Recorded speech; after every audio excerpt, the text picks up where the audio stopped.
Hello dear students, today we are going to study about solubility। तो solution chapter आप लोगों को बता रहे थे तीन तरह का सॉल्यूशन होता है हम लोगों के पास में। एक कहलाता है गैसियस सॉल्यूशन, एक कहलाता है लिक्विड सॉल्यूशन और एक कहलाता है सॉलिड सॉल्यूशन। तो सॉल्यूशन चैप्टर में आप लोगों को पढ़ना है लिक्विड सॉल्यूशन के बारे में। और लिक्विड सॉल्यूशन हम लोग जानते हैं तीन तरह का होता है आपका। पहला नंबर सॉल्यूट सॉलिड होगा, सॉल्वेंट लिक्विड होगा। जो सॉल्यूशन बन के तैयार होगा पहला नंबर का सॉल्यूशन कहलाएगा। सेकंड नंबर गैस सॉल्यूट होगा, सॉल्वेंट हो जाएगा लिक्विड, सेकंड नंबर का सॉल्यूशन बन के तैयार हुआ। थर्ड नंबर लिक्विड सॉल्यूट होगा और लिक्विड सॉल्वेंट होगा। तो ये तीन तरह का हम लोगों के पास में लिक्विड सॉल्यूशन है। पहला number solid plus liquid equal to liquid solution जो हम लोग बना के तैयार किए हैं, जहाँ पर सॉलिड सॉल्यूट का काम कर रहा है। और सेकेंड नंबर गैस सॉल्यूट है और लिक्विड आपका सॉल्वेंट है। इन दोनों के लिए हम लोग सॉल्युबिलिटी टर्म को डिफाइन करते हैं, ठीक है। तो the maximum amount of solute, solute क्या हो सकता है, सॉलिड हो सकता है या गैस हो सकता है। The maximum amount of solute that can be dissolved by the solvent, किसी भी सॉल्वेंट के द्वारा कितना अमाउंट सॉल्यूट का डिसॉल्व किया जा सकता है at a particular temperature is called its solubility. उसी को हम लोग उस सब्सटेंस का सॉल्युबिलिटी बोलते हैं। सॉल्युबिलिटी डिपेंड करता है nature of solute and solvent में। अगर एग्जांपल हम लोग ले लेते हैं, लेट अस कंसिडर सॉल्वेंट ले लेते हैं वाटर, सॉल्यूट ले लेते हैं NaCl, NaCl डिजोल्व कर दिए, फिर हम लोग सॉल्यूट चेंज करके शुगर डिजोल्व किए। तो याद रखेंगे सेम अमाउंट ऑफ वाटर लेते हैं तो अमाउंट ऑफ NaCl और H2O को डिजोल्व करने का अमाउंट अलग अलग होगा। मतलब सॉल्यूट और सॉल्वेंट में डिपेंड करता है सॉल्युबिलिटी। सेकंड नंबर हो जाएगा, थर्ड नंबर हो जाएगा टेम्परेचर में डिपेंड करता है एंड प्रेशर में डिपेंड करता है, ठीक है। तो टेम्परेचर एंड प्रेशर को हम लोग आगे डिस्कस करने वाले हैं। पहला नंबर का जो सॉल्यूशन है लिक्विड सॉल्यूशन, जिसमें सॉल्यूट हम लोगों का था सॉलिड एंड लिक्विड था सॉल्वेंट, उसके बारे में देखते हैं।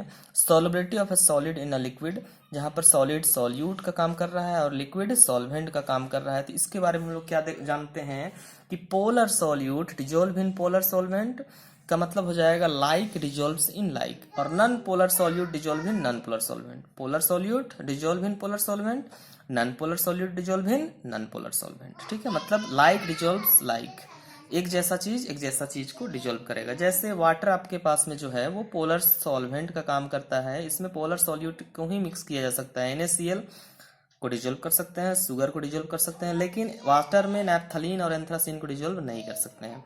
नॉन पोलर सॉल्यूट और नॉन पोलर सॉल्वेंट का एग्जांपल हो जाएगा बेंजीन। बेंजीन में आप लोग नैप्थलीन को डिजोल्व कर सकते हैं, एंथ्रासीन को कर सकते हैं, लेकिन आप NaCl को डिजोल्व नहीं कर सकते हैं। तो polar dissolves polar solute, dissolves polar solvent, non polar solute dissolve non polar solvent का मतलब हो जाएगा लाइक डिजोल्व्स लाइक। इतना ही ये टर्म हम लोगों को देखना था, solubility of a solid in liquid. यहाँ पर एक टर्म देखना है, डिजोल्यूशन क्या होता है। जब कोई सॉलिड को ऐड करते हैं किसी सॉल्वेंट में, ठीक है, तो वो स्टार्ट होता है उसमें मिक्स करना और कंसंट्रेशन को इंक्रीज करना चालू करता है। इसी टर्म को बोलते हैं डिजोल्यूशन। क्रिस्टलाइजेशन क्या होता है आपका, जब सॉल्यूट का पार्टिकल्स कोलाइड करता है एक दूसरे के साथ में और क्रिस्टल के रूप में बन के सेपरेट हो जाता है, तो इसको बोलते हैं क्रिस्टलाइजेशन। थर्ड नंबर है सैचुरेटेड सॉल्यूशन। सैचुरेटेड सॉल्यूशन जैसे एक गिलास वाटर लेते हैं, उसमें हम मान लेते हैं शुगर डालना चालू किए, तो कितना अमाउंट ऑफ शुगर हम लोग डाल सकते हैं। Let us consider 3 spoon sugar हम लोग डालें, उसके बाद शुगर डाल रहे हैं तो वो डिजोल्व नहीं कर रहा है, मतलब सैचुरेटेड सॉल्यूशन बन के तैयार हुआ। जितना अमाउंट उसमें डाला जा सकता है और घोला जा सकता है तो सैचुरेटेड सॉल्यूशन बन के तैयार होगा अगर 3 स्पून शुगर हम लोग डालते हैं। अनसैचुरेटेड सॉल्यूशन, उसी एक गिलास आपका वाटर में अगर 2 चम्मच ही चीनी डालते हैं और 1 चम्मच और चीनी डालने का संभावना रहेगा तो वो सॉल्यूशन कहलाएगा unsaturated solution. Super saturated solution कब बनेगा, जब 3 चम्मच चीनी डालने का संभावना है उस एक गिलास पानी में और 3 चम्मच से ज्यादा हम लोग चीनी डाल देते हैं, तो सुपर सैचुरेटेड सॉल्यूशन हमारा बन के तैयार हो जाता है। अब आता है सेकेंड नंबर का टर्म जो है solubility of gas in a liquid. किसी भी गैस को हम लोग मान लिए हैं सॉल्यूट और लिक्विड को मान लिए हैं सॉल्वेंट, तो इसमें सॉल्युबिलिटी चेक करना हम लोग को है।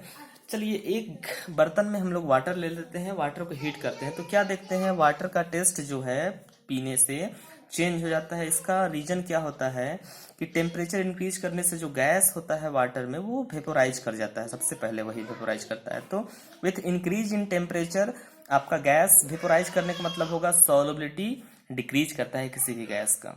और याद रखिए आप लोग, जब कोल्ड ड्रिंक्स का ढक्कन खोलते हैं आप लोग, तो वहां से कुछ गैस निकलता है। क्यों गैस निकलता है? क्योंकि उसको प्रेशर डाल के गैस को डाला गया और उसका सील कर दिया गया है बोतल को। तो याद रखिएगा, with increase in pressure solubility को इंक्रीज किया जा सकता है। तो यहाँ दो टर्म हम लोगों के पास में है, टेम्परेचर इंक्रीज करने से सॉल्युबिलिटी डिक्रीज करता है, प्रेशर इंक्रीज करने से सॉल्युबिलिटी भी इंक्रीज करता है। जो प्रेशर इंक्रीज करने से सॉल्युबिलिटी इंक्रीज कर रहा है, उसी टर्म को हम लोगों को यहाँ पर देखना है in terms of Henry's law. Henry's law के रूप में इस चीज को हम लोगों को देखना है। तो हेनरीज लॉ क्या बोलता है कि मोल फ्रैक्शन की जगह में अगर हम लोग लेना चाहेंगे, अमाउंट लेना चाहें या मास लेना चाहें या फिर सॉल्युबिलिटी लेना चाहें, तो कोई दिक्कत नहीं है। ठीक है, तीनों चीज हम लोग ले सकते हैं।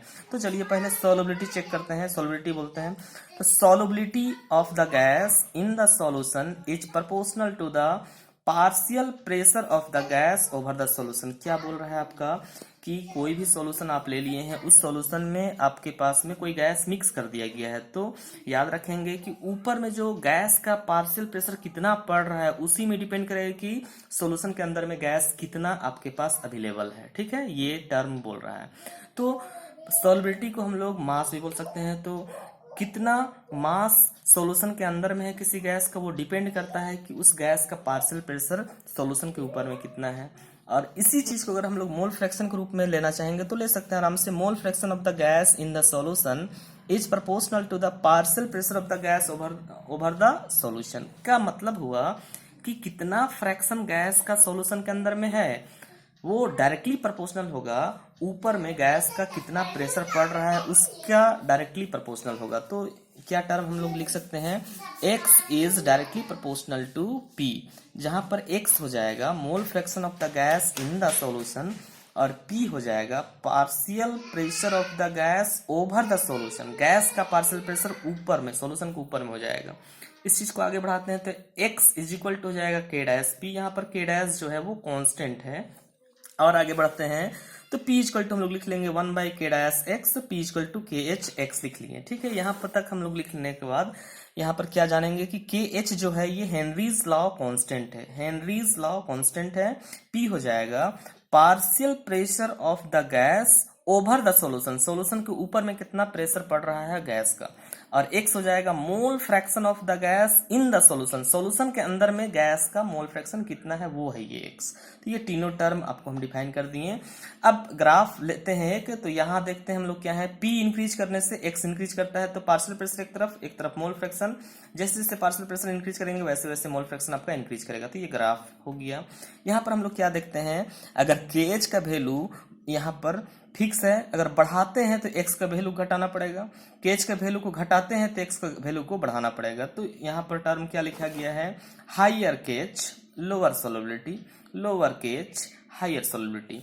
तो दो तरह का लिक्विड सॉल्यूशन हम लोग देख लिए हैं। पहला नंबर का था सॉलिड इन लिक्विड और सेकेंड नंबर का है gas in liquid. Third number का हो जाएगा liquid solution liquid in liquid. यहाँ पर सॉल्युबिलिटी चेक करने की जरूरत नहीं पड़ेगा हम लोग को, ठीक ना। यहाँ पर वेपर प्रेशर के बारे में हम लोग को स्टडी करना है और रॉल्ड्स लॉ के बारे में स्टडी करना है। तो इस चीज को हम लोग नेक्स्ट क्लास में देखेंगे।